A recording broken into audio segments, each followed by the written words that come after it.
ترک عوام کے دل میں پھر سے بھولا ہوا سبق اجاگر کرنا اور ان کو یہ شوق دلانا اور یہ باور کروانا کہ مستقبل میں اگر ترکی میں کوئی باعزت شعبہ ہوگا تو وہ حفظ القرآن ہوگا۔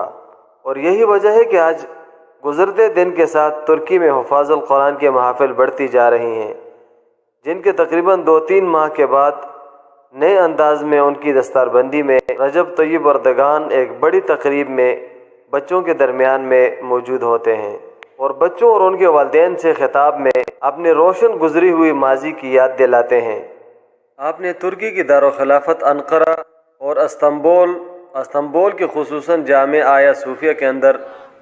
حفظ القرآن کی تکمیل پہ دستار فضیلت کے پروگرام دیکھے ہوں گے، جس میں طیب اردگان بذات خود شریک ہوتے ہیں۔ آئیے آج ایسے شہر کی دستار فضیلت کا پروگرام دیکھتے ہیں جو صدیوں پرانا تاریخ رکھتا ہے، جو تقریباً تمام ترک سلطنت